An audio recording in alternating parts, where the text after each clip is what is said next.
I do want to remind everybody we have some upcoming webinars on April 14th. We'll have an in-studio safety update. That's for those people, faculty advisors and those who work in TV. Then we are working on rounding out a webinar on fundraising and then also radio skills in non-radio jobs. We're also working on a workshop this summer. We'll release information when things are set. But as this is coming together, there'll be some people very excited to be able to participate. Be sure to be getting your award entries prepped. You soon will be notified that the entry window has opened for the National Student Production Awards. And start planning now for the National Student Electronic Media Convention in Orlando, October 27th through the 30th. Not only is this a great city, which Allison will, I think, agree to, but in October, yeah, Orlando in October is fabulous. Plus, hotel room costs are some of the lowest we've had in years. Plus, Orlando often has some of the cheapest airfares around, so be looking at that. So now let's move on to today's webinar, How to Get Your First Job in TV. Joining Allison McGinley, News Director at WKMG-TV in Orlando. Bob Freeman, News Director, Eyewitness News here in Evansville. And to represent the creative service side in local TV, Brent Zerby, Production Manager, ABC 25 and CW in Evansville. Well, welcome everybody, and specifically to our guest speakers today. Let's go to each of you, and if you'll give us just a quick, maybe 1 minute rundown, your bio of how you got to where you're at right now. Allison, let's start with you.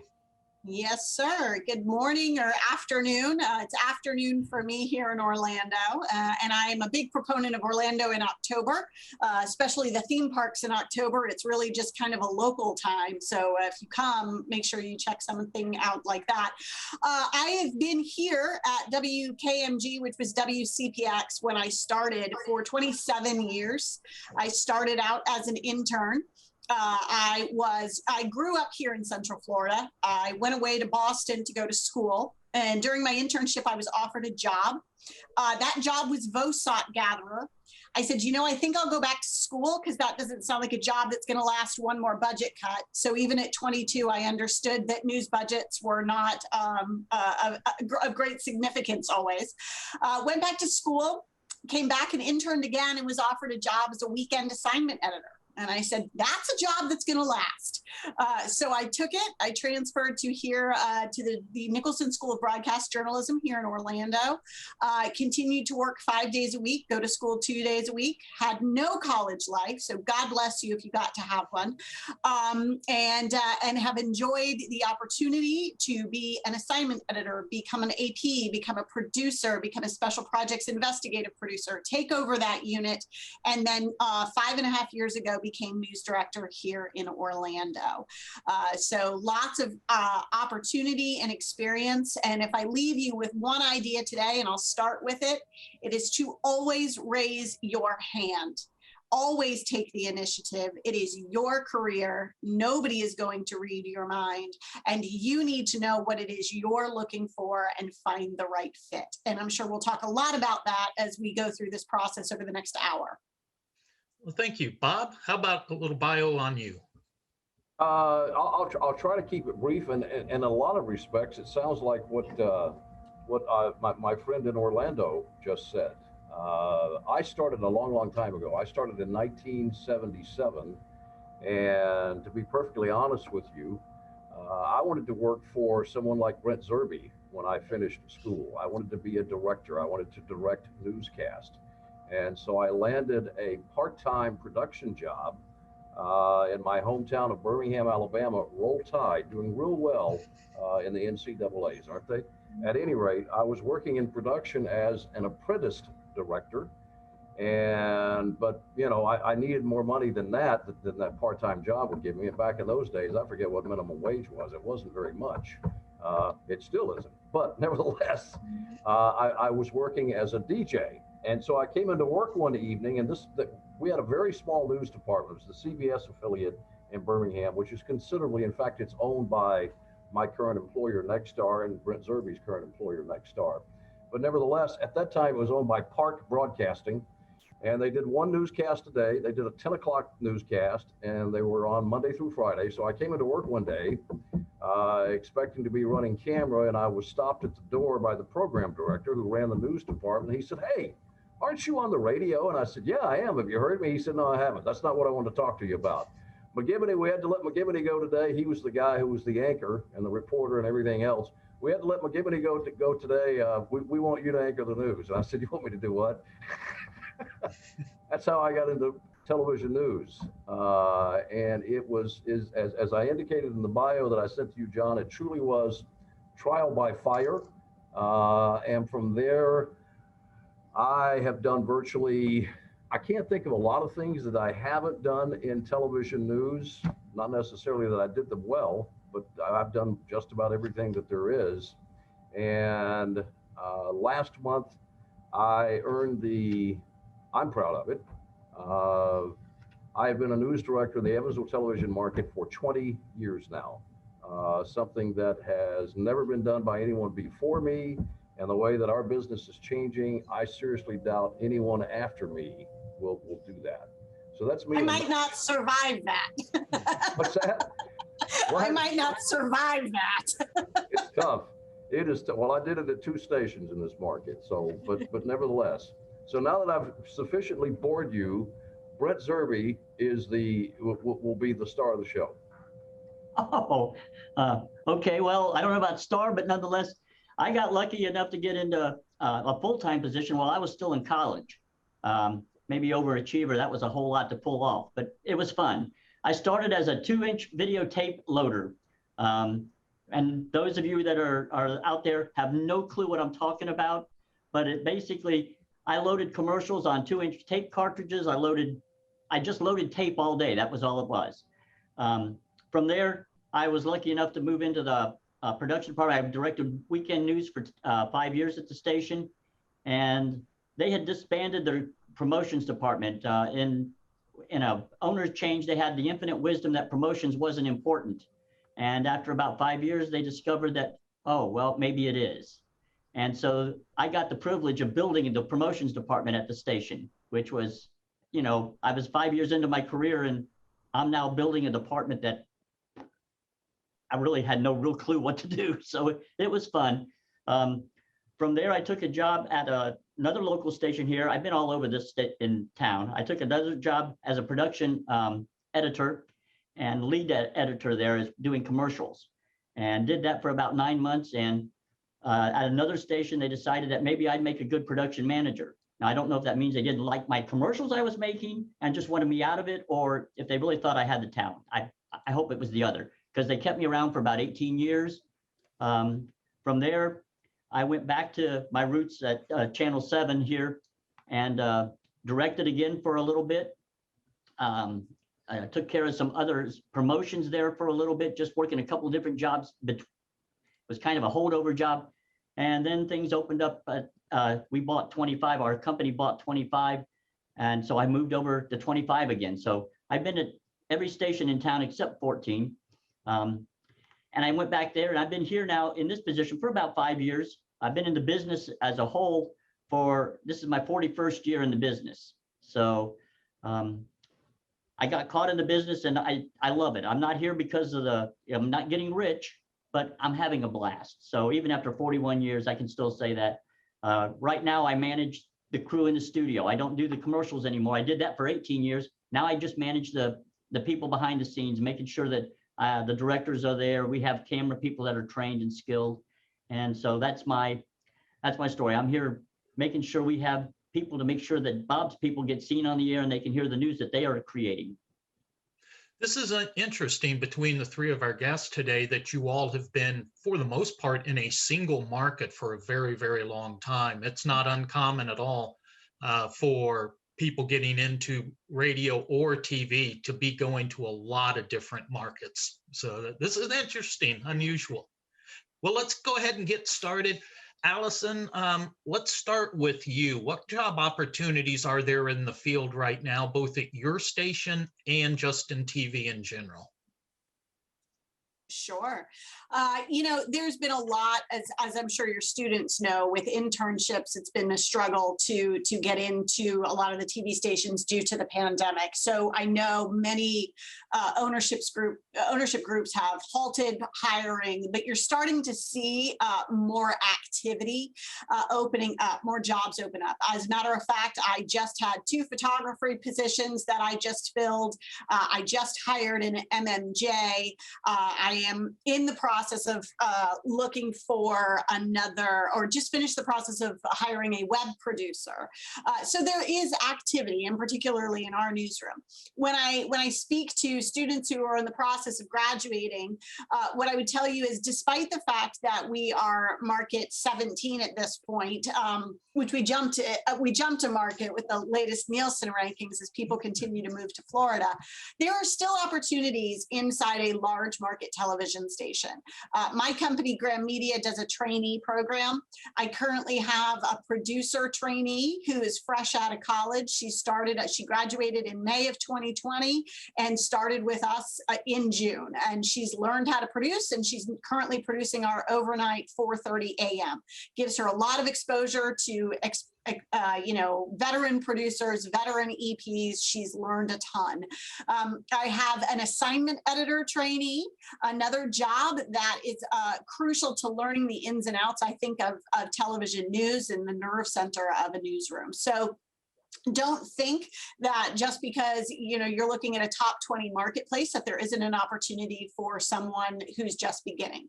You're not going to get a job in Orlando as an MMJ. That's not going to happen.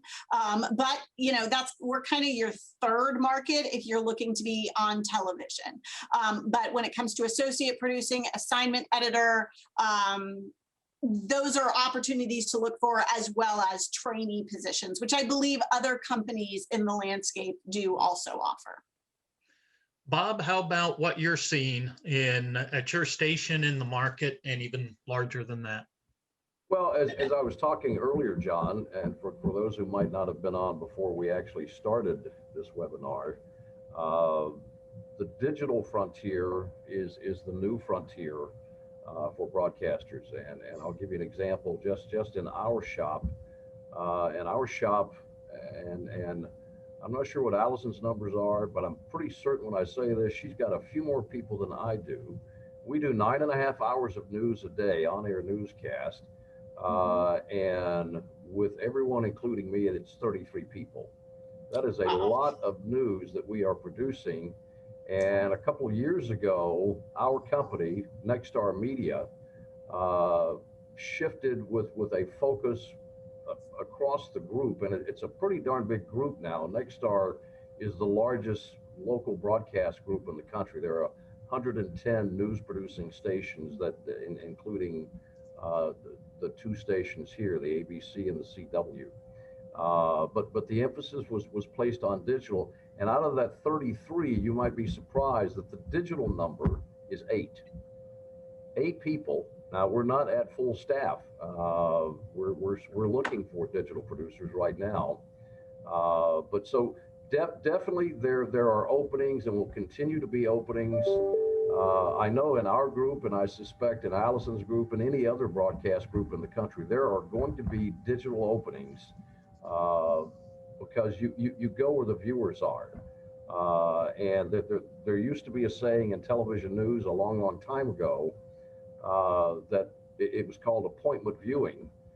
Every evening, and I remember when I was a kid growing up, the family would sit down for dinner at 5:30, and we'd watch Uncle Walter. That's Walter Cronkite. For those of you who might not know who Walter Cronkite is or was, he was the longtime anchor. He was the god of television news back in the day. And at 6 o'clock, you watch the evening news. And in my growing up years, they're basically stations were doing a 6 p.m. newscast and a 10 p.m. newscast. Well, I mean, I just mentioned we're doing 9.5 hours, so we're doing an hour at 4. We're doing a 4-hour morning newscast. We're doing a lot of news. And it's no longer appointment viewing, because, and I think those of you who are on this webinar know, you're not waiting for the evening news to come on to get your news. And that's where the digital comes in. So Digital, and one thing, if I may, our market, in many respects, unlike Allison's market, she said third market, ours would be a starter market for those of you who are just getting, your feet on the ground and looking for that first job. And it wasn't always like that. I remember when I became a news director in this market in 1993, I didn't even look at anyone, their resume or their demo reel, if they didn't have at least 1 year verifiable experience. That's no longer the case. The reason is because the market surrounding us, and we're surrounded to our west by Louisville, Kentucky, to our east by St. Louis, Missouri, to our north by Indianapolis, Indiana, and to our south by Nashville, Tennessee. They're gobbling up the people, and they really, really love to fish, as I like to call it, in our pond when they're looking for people, because they know we're bringing people in and getting them started and helping them. You walk in the door with a foundation, and then you start building your house when you get here. So they're looking for those kind of people. And as I often say, they fish in our pond a lot, and the color of their bait is green, and it always works. They're getting those people. And so the average stay of an MMJ here is probably going to be somewhere between 1.5 years to 2 years, and people are moving on. And I'm fine with that, because that's what it's all about, is moving up until you get to work with Allison in Orlando. And then probably when you get to Orlando, you stick around because you love it. Yeah, it happens a lot, thankfully. Brent, sorry, Brent, let's go with you. Can you talk about what kind of opportunities there are in production in local TV, but then also what are you seeing in creative services? Okay, well, like Bob says, we're a good starter market. So as far as in production, behind the scenes in the camera ops, working in the control room and all, we have part-time camera operators, which is good if you happen to be in college. Our shifts are a little weird because we do 9.5 hours of news, and so our shifts are kind of odd, and they take some massaging to make them work with college schedules. But we'll do that. The nice thing is, you come in as a part-timer with us, or with any of the stations in the market. You come in as a part-timer, you get a chance to learn how to actually use the equipment. You get the hands-on. While the bigger markets are fishing in our pond, Bob's fishing in my pond.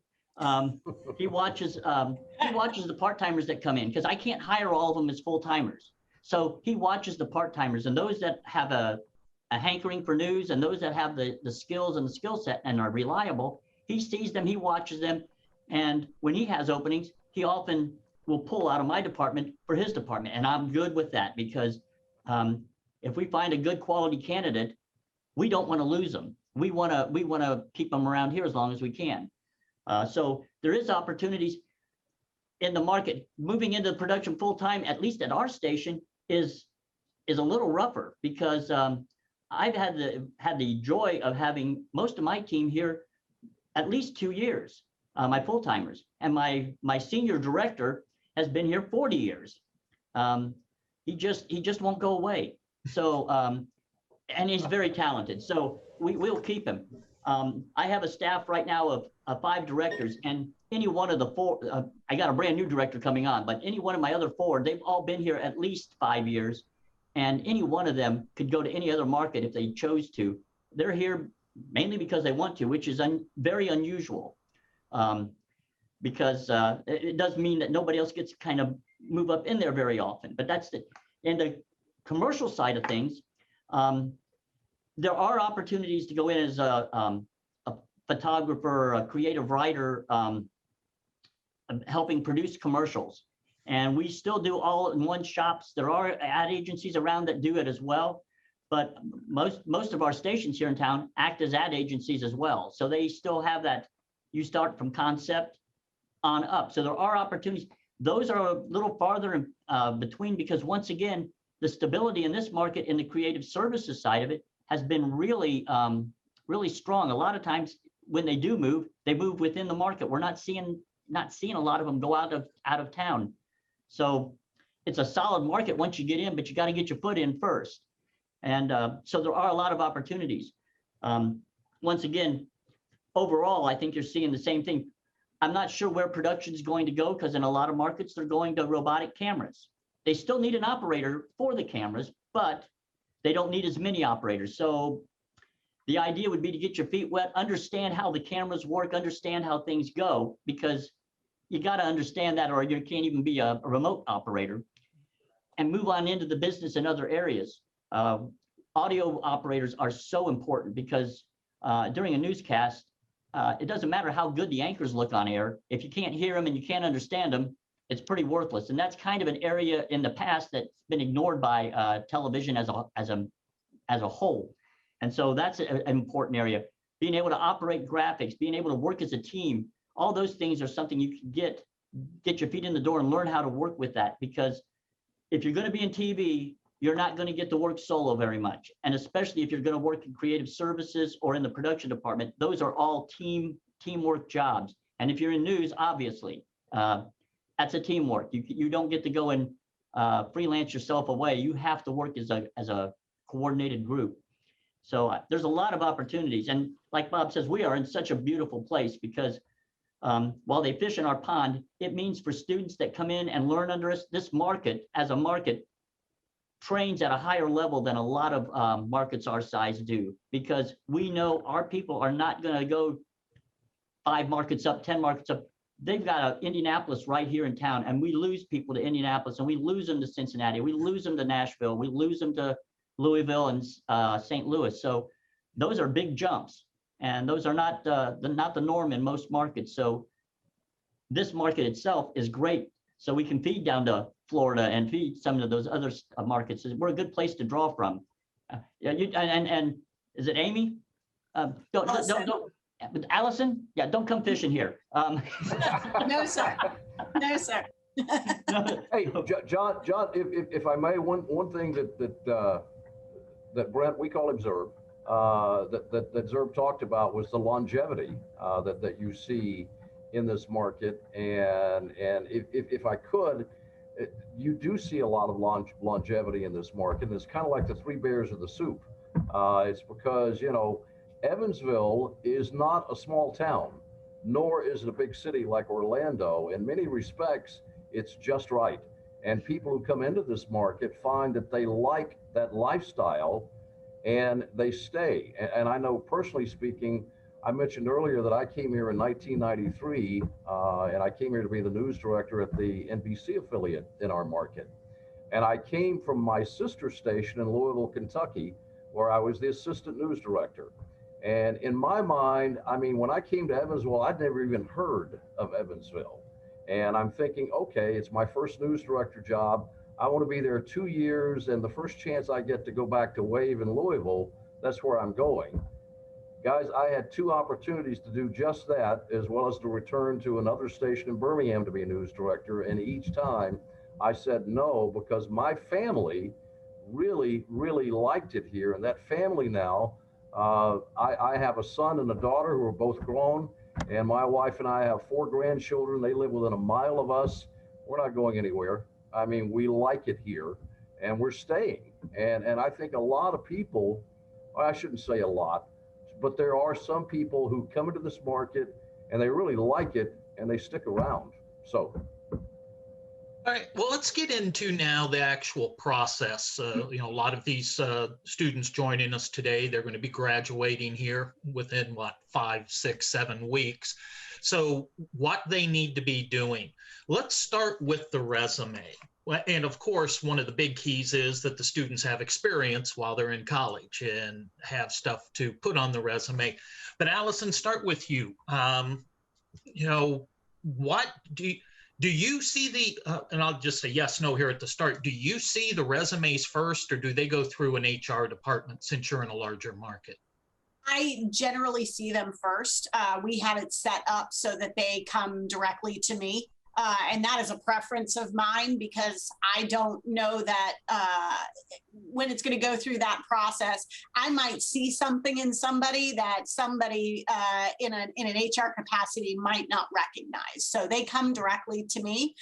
And through the job posting, each job posting we post, it says specifically how to go ahead and apply for the position. And 9 times out of 10, it's either going to be my address, my email address, or one of my hiring managers, depending on the position. So when I was going to say, when you're looking at the resumes, then what are the things that you've seen that stand out?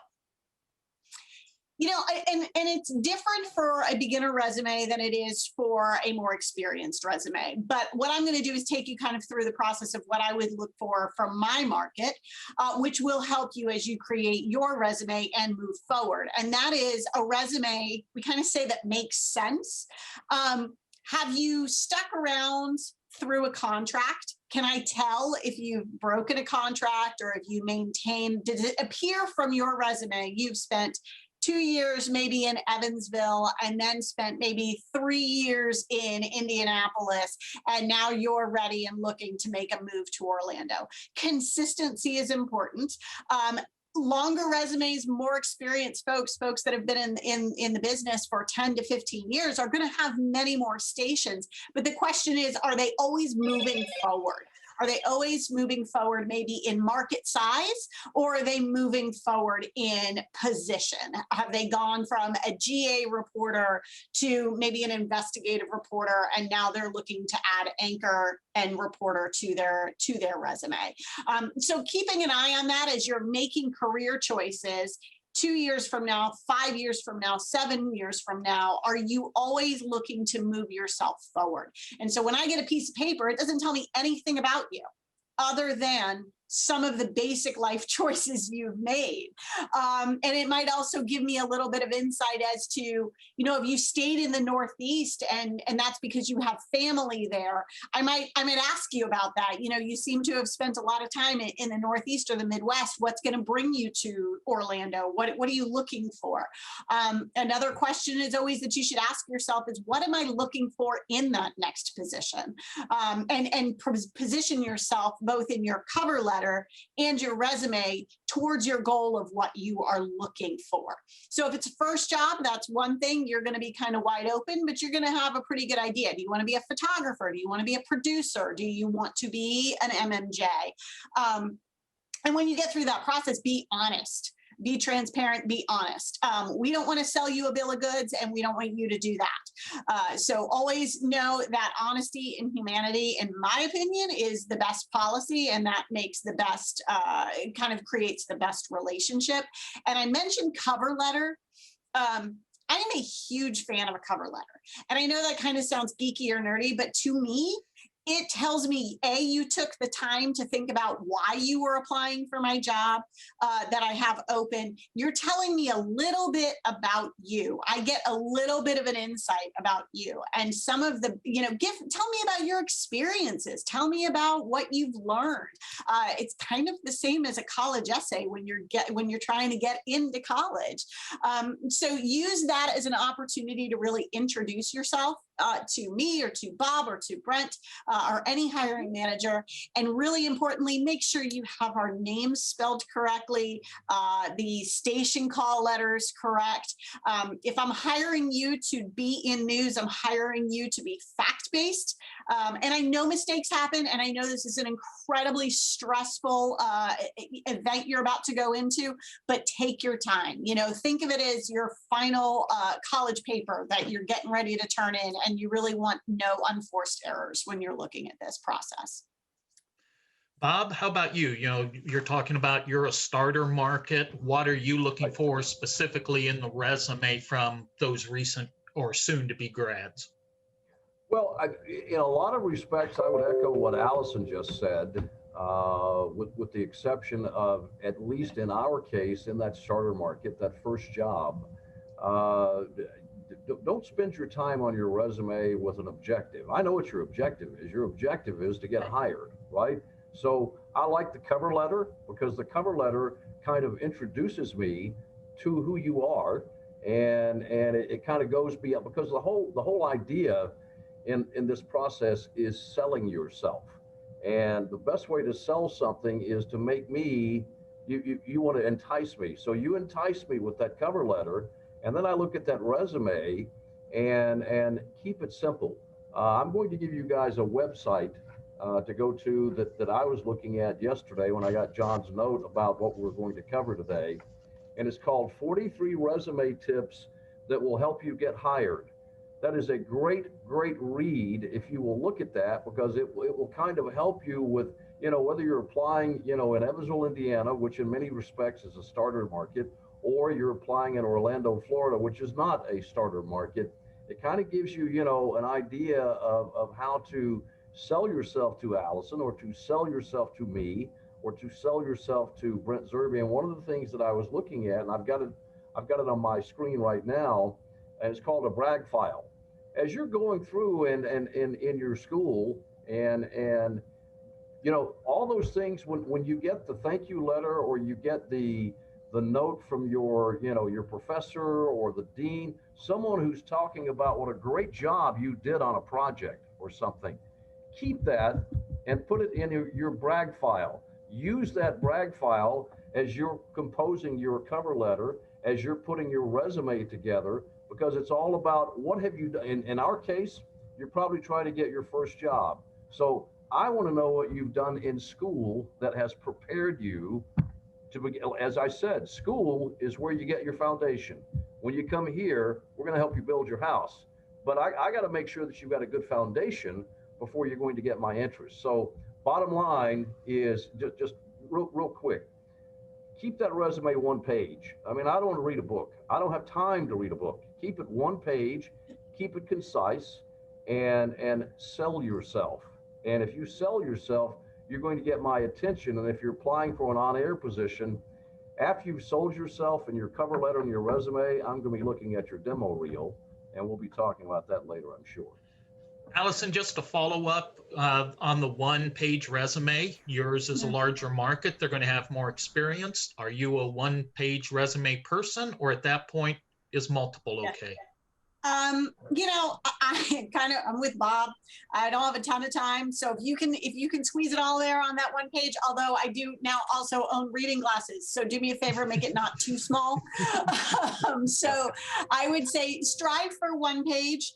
But if you need to go into a second page because you've got 3 or 4 markets, but then at that point, you also should be honing in on what is it you're trying to tell me about yourself. And I think Bob had something really good to say where he said, you want to sell yourself. We're asking you to be storytellers. Whether you're working in creative services, you're working in news, you're working in production, everything that we do is towards educating, informing through story. So I know one of my favorite questions to ask off the get in an interview is, tell me your story. How good are you at telling your story? If you can't tell your story that you're intimately aware of, I'm not sure you can tell someone else's story. So think about that. Think about the ability to tell your story. Tell it to me in paper form on your cover letter and your resume. Tell it to me again in your demo reel. Again, we'll talk about, and then tell it to me again if you get a phone interview or an in-person interview. But always, I think, come back to that. Brent, if you approach this as the creative services side, a couple weeks ago, we did this same kind of panel, but for radio. And the people we talked to said, for them, wow me with the resume and cover letter. We get people doing really creative things, putting it on different paper, doing different approaches. Do you think that works for creative services on the video side, or do you want more the straightforward? Well, it's like anything. If you're doing creative services, and like I said, I did that for 18 years. When I got a resume, sure. I mean, something with a nice paper or nice font, it catches your attention. But the bottom line is the presentation, while it helps, the information on the page is what's going to count. I mean, I can have the beautiful resume with just the greatest selection of fonts, great colors, and a whole thing. And if the information is flat, they're going to go to the wastebasket. It doesn't help. But in creative services, it is about being creative. So it's that telling that story in a way that catches the attention. Once again, that cover letter is going to be the key to it. You're going to write a cover letter and you're going to say the same thing you say for anybody else. I want a job. But now tell me why you're the right person for the job in a short, concise letter. And that's really what it is, because that's what we do in creative services. Is you don't have an hour long to tell the story. We're doing 30-second commercials, 60-second commercials. So now you've got to condense everything that's going to be in your resume, condense it into a story that I can read in 30 seconds and tell me your story in 30 seconds. And that's, for creative services, it becomes a real important. Writing is important in both aspects of the jobs. If you can't write well, you're not what we need. We got to have concise, accurate writing, and that's the key to it. And the other side, on the production side, it's not as for hiring my people in the studio. It's not so much about their what I'm getting are, I've worked at McDonald's, I've worked at Home Depot. That's what's going to be on your resume if you're coming straight out of college. A lot of times you don't have those experiences. Mine's attitude. That's the thing that's going to make the difference. Your cover letter is going to have to show me an attitude. And I'm not talking about an attitude of like, I am the man. It's the attitude of, I want to be a team player. I can work in your environment. I'm willing to learn. I'm a sponge. I'm going to soak up whatever knowledge you have. I want to learn it. And that's going to be the key.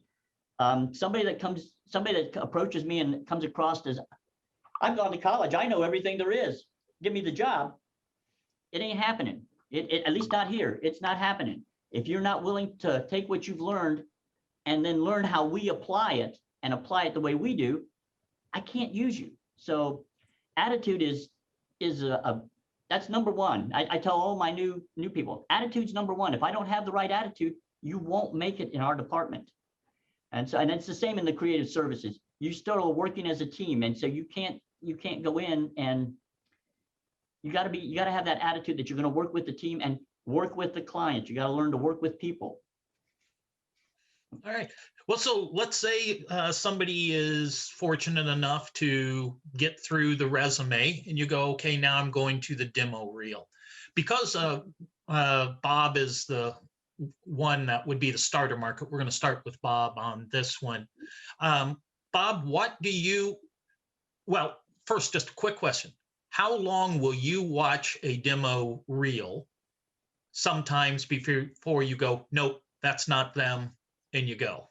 Are you watching 15 seconds and gone, or are they gone sometimes before that?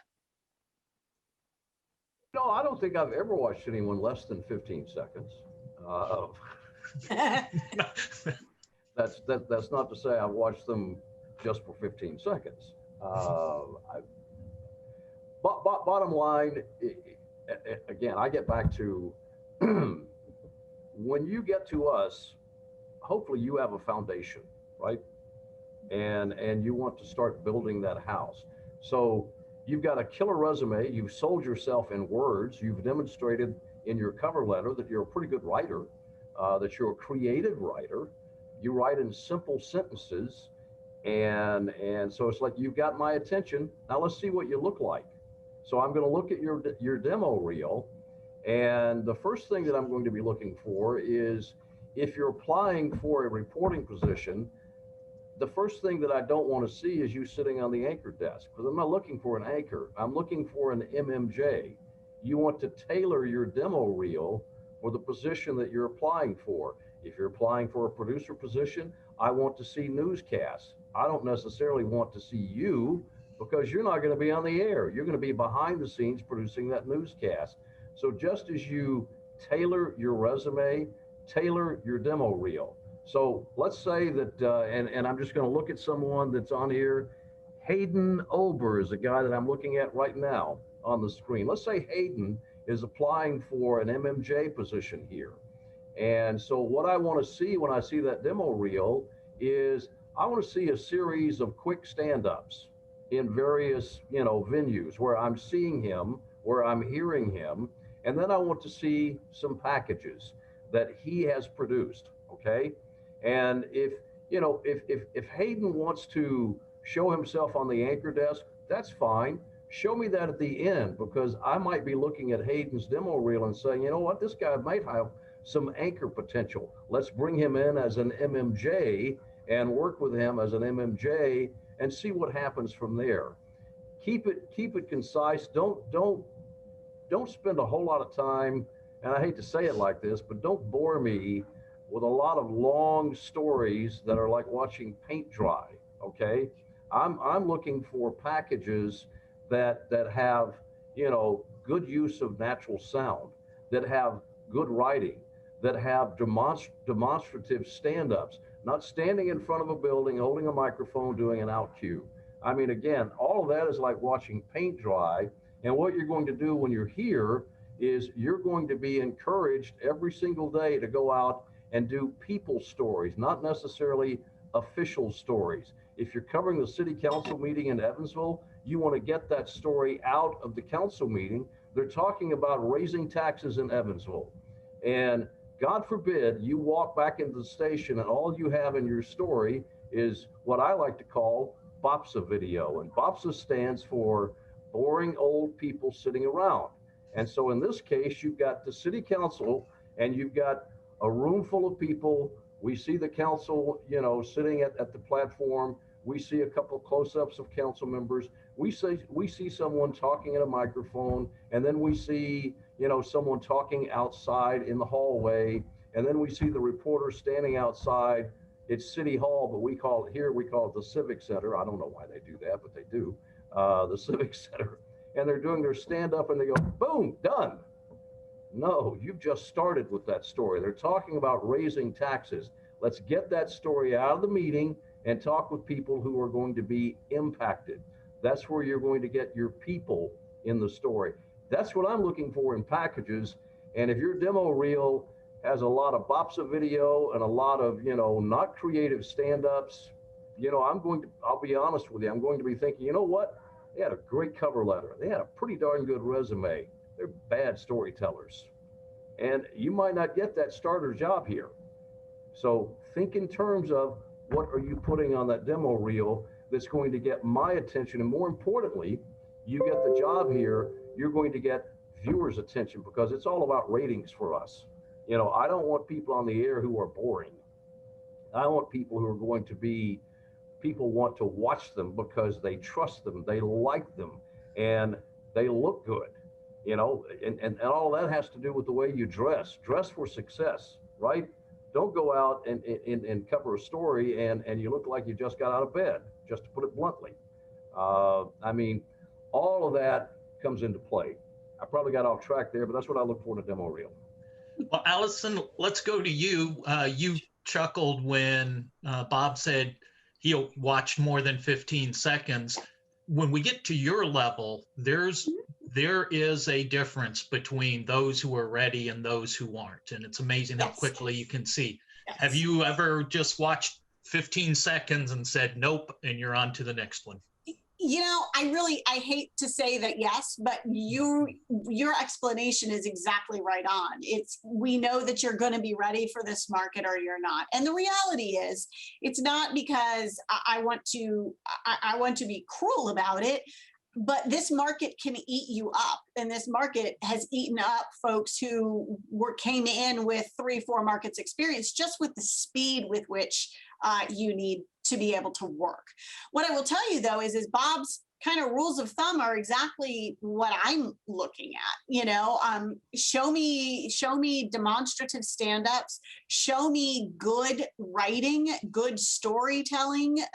You know, if you're applying for a photographer position, have a reel for that too. We talk a lot about reporter and MMJ reels or producer reels, but don't forget, if you're interested in being a videographer or a video journalist, you know, having a reel for that is important as well. I agree with Bob 100% when you're talking about your kind of your look. make sure that you're dressed appropriately for the venue. Now, if you're in a suit and tie and you're doing a story about a trail that is getting shut down because it's getting paved over, that doesn't make any sense. Give me a nice golf shirt, button up, something like that. Young ladies, make sure that you're conservatively dressed in your clothes. The story is not about you each as individuals. The story is about the story.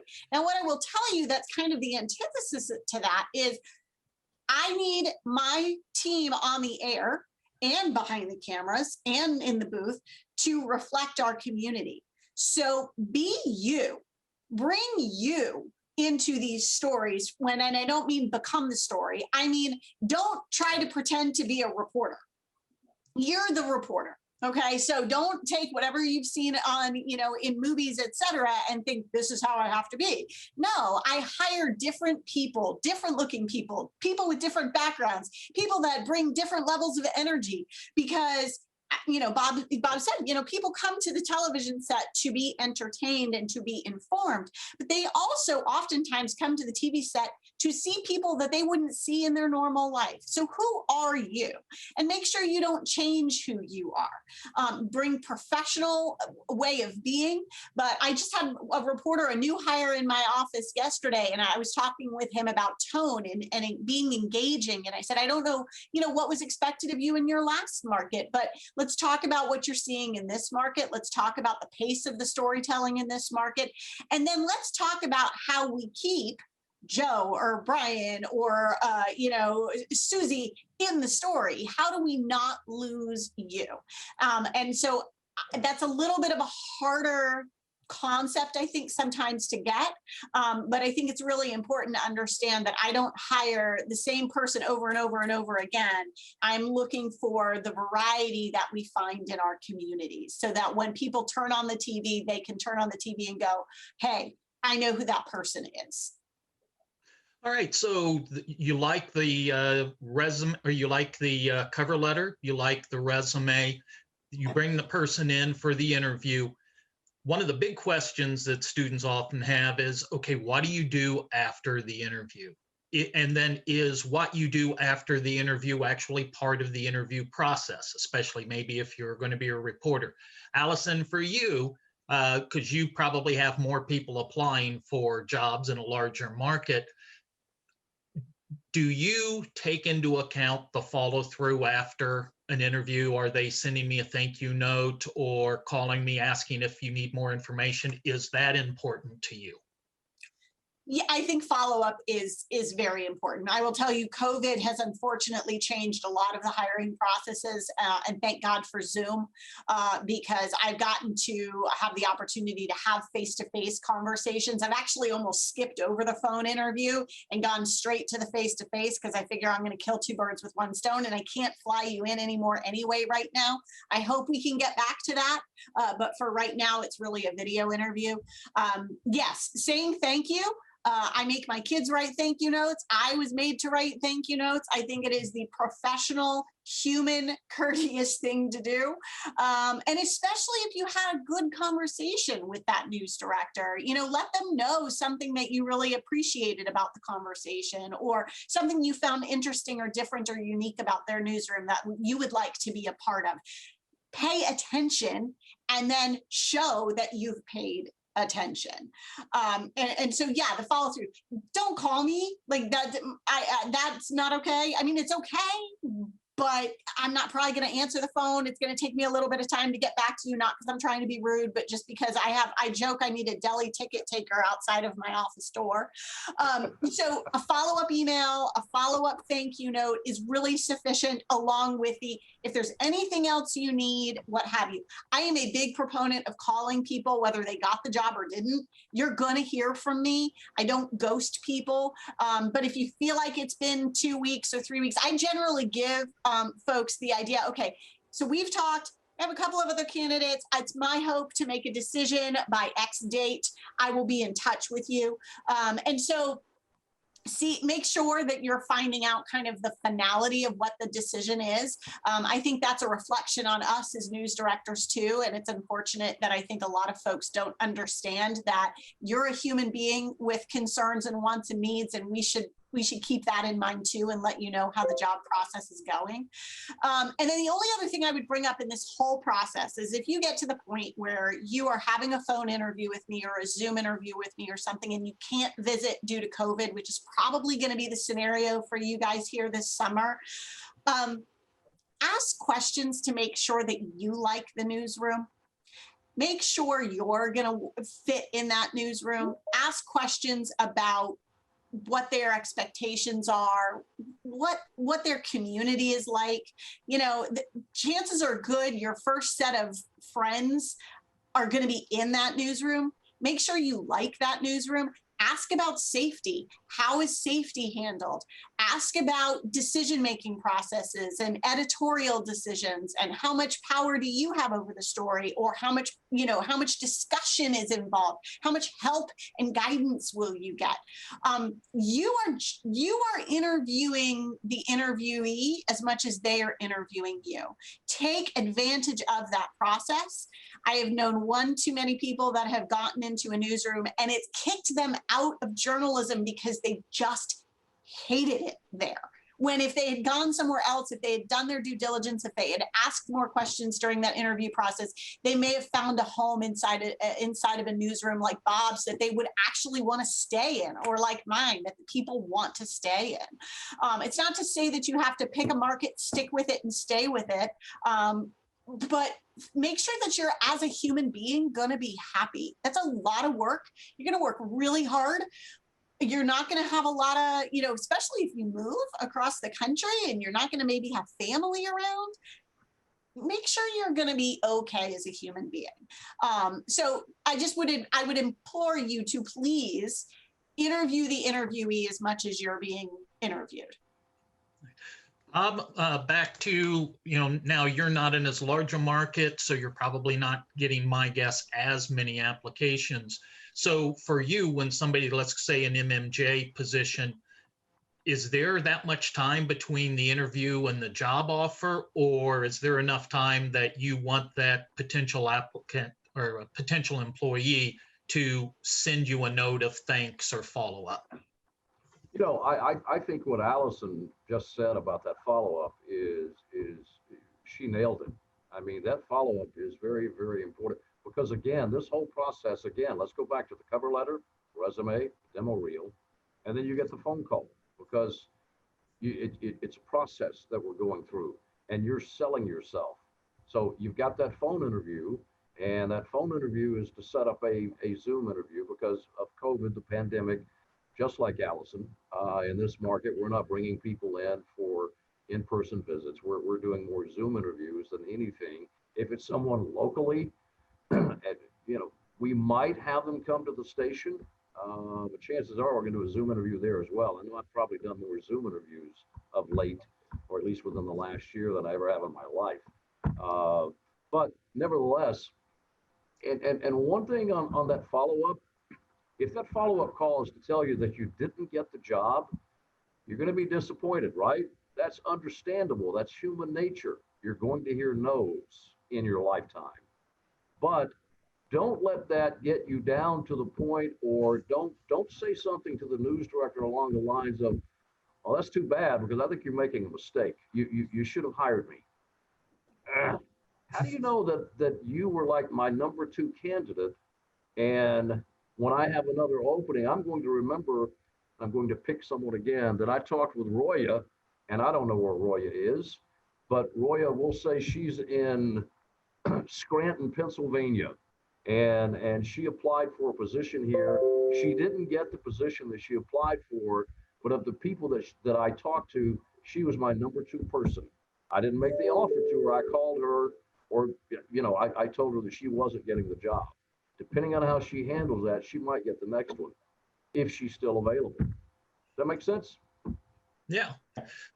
Brent, how about you? Do you turn the from interview to job offer around so quickly that you don't worry about a follow-up from that person, or what? Well, I do most of mine in person still. It's still socially distanced and all that. But most of mine have to be hired locally because we have no money to move somebody over in production. So it's usually somebody local in the first place. even if I only have one candidate that I'm interviewing, I will never let them know necessarily what's going on one way or the other. I'll always give it a couple of days because that gives them a chance so I can see follow-up. Because even if a candidate, I'm on the fence about, if they follow up on it, that may be all it takes to convince me to give them a try. It tells me that they've got the initiative, they really do want the job. So I usually try to at least give a couple of days just because I think the follow-up is important. It shows how serious they are about wanting the job. And again, like I said, it's attitude for me. That's the number one thing. When I interview them,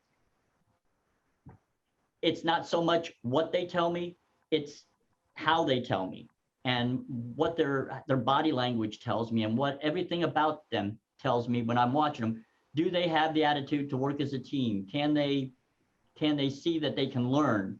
And so, yes, I still make no matter what, I'm going to give it a couple of days just to give them a chance to respond. Okay. Well, we just are about out of time, so wanted to ask a question that many of my students say is one of the hardest things, and I've been there as well as you have. You're offered the job. Bob, you especially, let's start with that starter market. You offer somebody the job, you go, this is how much we're going to pay you. Is there any room for negotiation in that pay? There absolutely is. But I will be honest with you, and again, it's all about selling, guys. There's wiggle room, okay? There usually will be wiggle room. I rarely make an offer to someone that is less than what our position will pay. And I make that offer at what the position pays, but I'm prepared to potentially go a little higher, not a lot higher, but a little higher. I'm not going to offer you less than so that I can bring you in at less than the position pays, or so that I have that wiggle room after you say, I was hoping to get, $150,000 a year. And I go, well, I can't hit 150, and I've just offered you 125, right? By the way, I don't offer any MMJ positions at 125. Me neither. But nevertheless, using that number, it's like I've offered you 125, you want 150, so maybe we're going to meet in the middle and do 130. Okay, it happens. But again, I have to know where I am in my budget, because at the end of the day, I'm responsible for that budget. And if I go over, my bosses are like, what are you thinking? What are you doing? You're supposed to be managing the budget. That's part of my job. So. And Allison, I'll give you the last word. And then about that negotiation. And with that, do most of your MMJs come in with an agent representing them, or are you dealing usually directly with the applicant? It's about a 50-50 split for me right now. And agents are fine.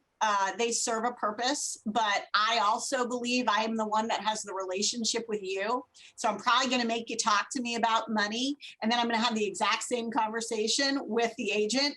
And that is because I believe that you and I have a working relationship if I'm offering you a job. And we're going to have some tough conversations over 2-3 years, tough conversations about ethics, tough conversations about legal. I want you to be a strong individual that knows who you are. If you cannot ask for money for yourself, your value, that's a struggle for me. So I think that it is critically important that you are prepared to stand alone and to ask for what you're worth and know what you're worth. And I would agree with Bob, there is a little bit of wiggle room, not a ton. Think about it. Don't go crazy. But if you believe your skill set is worth another $3,000 or $5,000 or even $10,000 on top of what's asked, then go ahead and negotiate. I don't have a problem with that. And then the other thing is that but be strong in that and be comfortable and be confident enough to have that conversation on your own. But if you need an agent to help shop you around because you've got a full-time job and you want to get to that next level, go ahead and hire them. But just again, like the contract you're going to look at, which is probably, sir, a whole other webinar, is, you know, understanding contracts and what kind of contract you're getting into and how long you're going to be committed to that agent through the process. And then last but not least, I totally agree with Bob. When you accept the position or you're turned down for the position, be polite, be professional. I actually had a person after negotiations, and I said, I'm sorry, this is the best I can do. This is the offer. Go, oh, I guess I'll take the job. And I was like, wait a minute. If you don't want to work here, I don't want you to work here. So I don't need you to be like jumping up and down and all thankful. But professionalism is key, because professionalism shows me what you're going to be like with your colleagues, what you're going to be like with your managers, what you're going to be like, more importantly, and most importantly, with the community. All right. Hey, John, if I might, real quick, and I know we're out of time, but one thing that I did want to emphasize to the folks who are on this call, the students, and this probably would be less the case with Allison, but it's a lot of the case with me in that starter market, in that first job. When we do that interview, when you and I are talking, I'm probably going to pull a little trick on you. And I'm going to pick someone. I'm going to pick Tyrone that I'm looking at. And Tyrone, I don't know where Tyrone lives, but let's say Tyrone lives in Miami, okay? So Tyrone is interviewing with me, and I'm going to say, boy, you know, did you see the story about how the police were, going after the folks there on spring break? No, I didn't see that. Boy, the mayor there was very strong. What's your mayor's name in Miami? I don't know. I mean, I'm testing you guys. I'm testing to make sure that you are topical and informed, because that's what you're going to be doing here.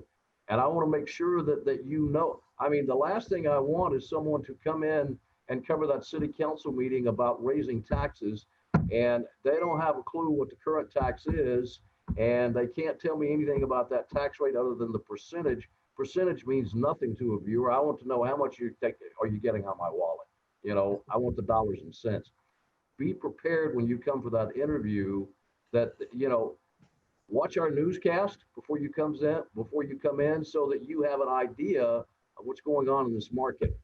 Okay, that's important. Well, Allison, Brent, and Bob, thank you so much for taking the time. We're 2 minutes into the noon newscast here, Evansville time, so we don't want to go any further than that. I know you all are very busy.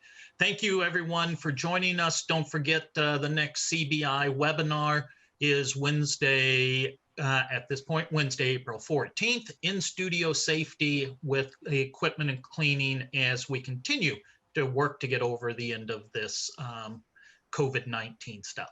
Thank you, everybody. Have a great day, and I look forward to seeing you all again.